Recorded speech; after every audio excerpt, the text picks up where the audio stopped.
Hello students, welcome back to my YouTube channel. बच्चों, आज हम लोग स्टडी करेंगे कि असंतुलित समीकरण को कैसे संतुलित किया जाए। पिछले वीडियो में हम लोगों ने पढ़ा था कि रासायनिक अभिक्रिया एवं रासायनिक समीकरण किसे कहते हैं, अभिकारक और प्रतिफल किसे कहते हैं, शब्द समीकरण और कंकाली समीकरण किसे कहते हैं। वैसे स्टूडेंट्स जो मेरे पिछले वीडियो को नहीं देख पाए हैं तो इस वीडियो के डिस्क्रिप्शन बॉक्स में उसका लिंक दिया गया है, आप वहां से जाकर देख सकते हैं। तो बच्चों, आज के वीडियो में हम लोग सीखेंगे कि असंतुलित समीकरण को कैसे संतुलित किया जाए।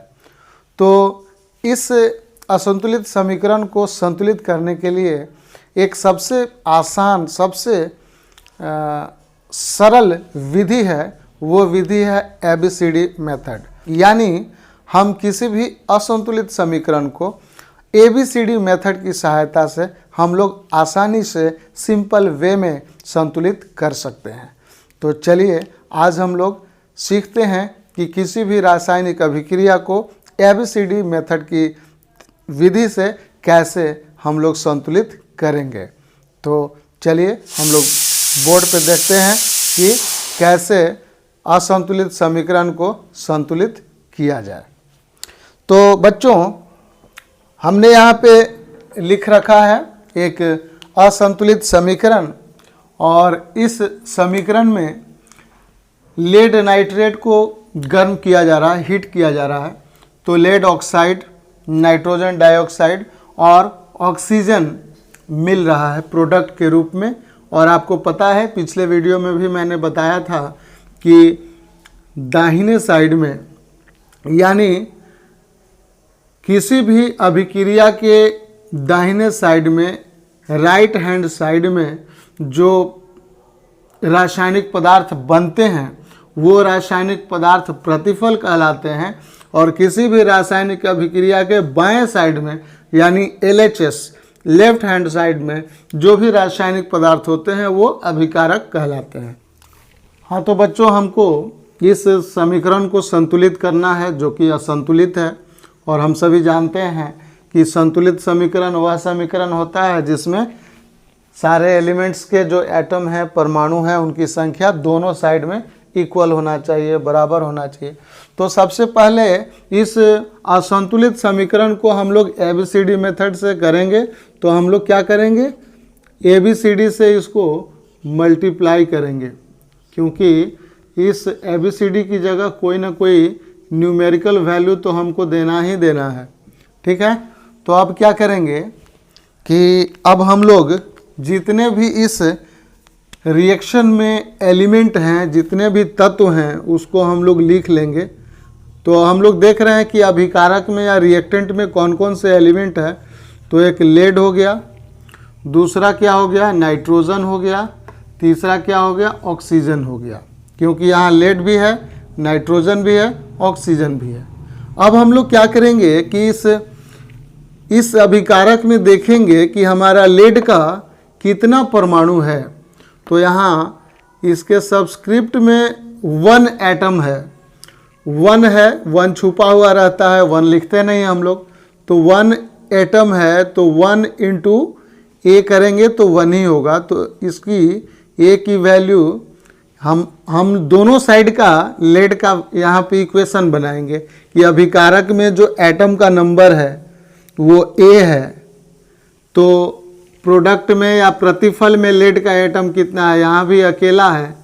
तो यहाँ क्या हो जाएगा, A = B हो जाएगा, क्योंकि यहाँ पे 1 छुपा हुआ है। तो 1 इंटू B 1।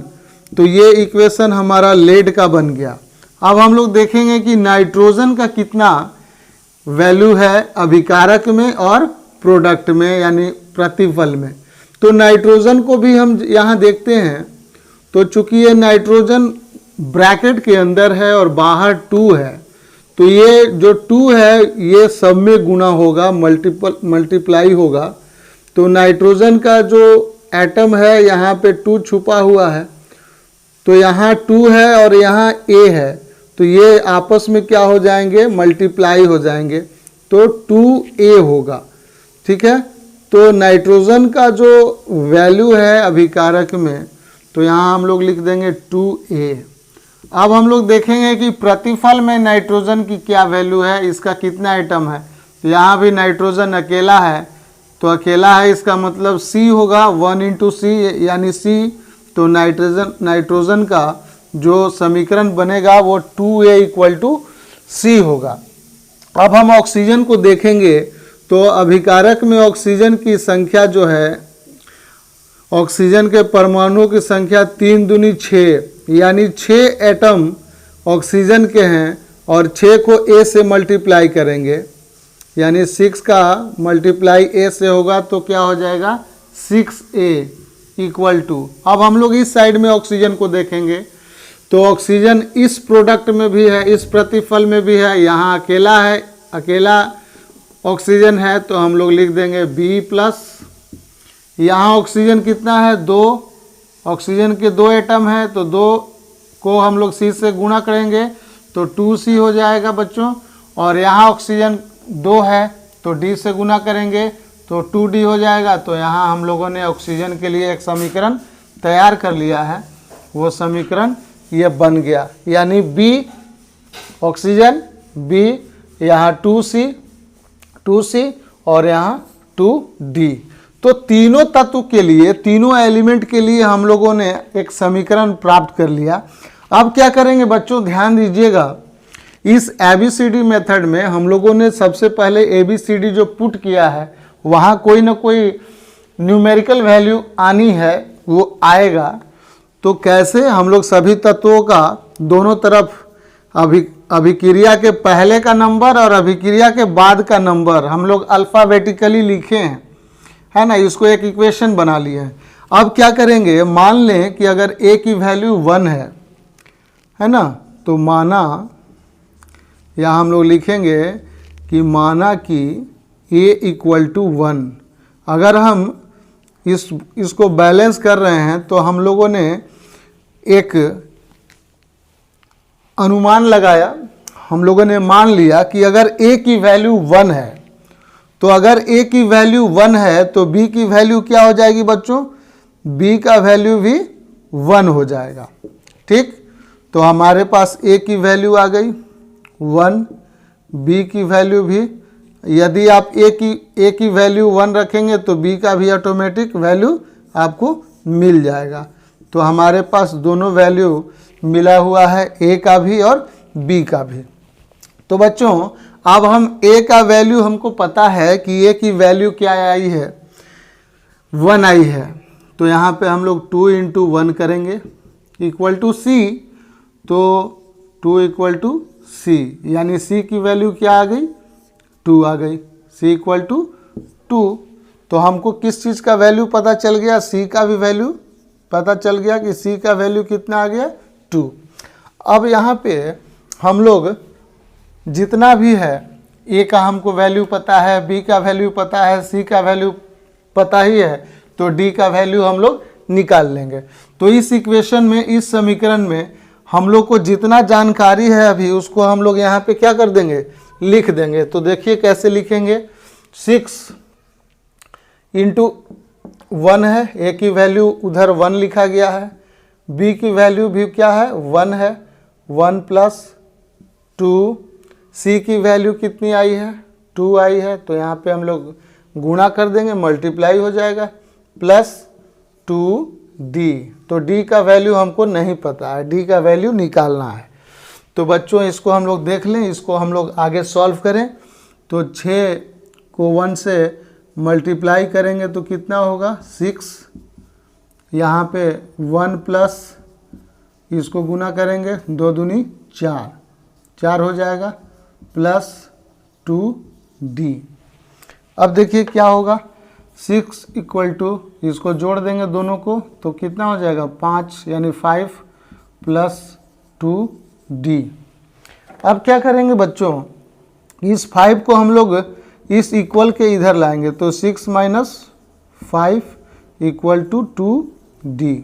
तो कितना हो जाएगा 1, इधर घटाएंगे तो 1 आएगा और इधर 2D। तो D की वैल्यू कितना आ गई 1/2। 2 आ गई। अब ध्यान दीजिएगा, डी की वैल्यू हमको पता चल गया। कितना पता चला? 1/2, यानी डी की वैल्यू हाफ आ गई। अब क्या करेंगे हम लोग, इसको इस जगह पुट करेंगे। तो हम लोग इसको मिटाते हैं। ABCD की जगह क्या है, मिटा दिया जाए और इसकी जगह उसके नंबर को लिख दिया जाए। तो क्या आया, ए का वैल्यू हमने 1 माना था, तो बी का क्या आ गया, 1 आ गया, सी का 2 और डी का हाफ। तो यहाँ हमने लिख दिया। अब ध्यान देना ये है कि जब भी बच्चों ये वैल्यू अगर फ्रैक्शन में आए, जब भी ये वैल्यू बट्टा में आए, तो इसको हम लोग क्या करेंगे, इसको हम लोग जो नीचे का नंबर है उसी से हम लोग इसको गुना कर देंगे। ठीक है, तो गुना करेंगे तो ये आपस में कट जाएगा। अब ये गुना पूरे एलिमेंट के साथ हो जाएगा। ठीक, तो अब क्या होगा, अब हम लोग इसको ऊपर लिखते हैं, इसको यहाँ लिख देते हैं।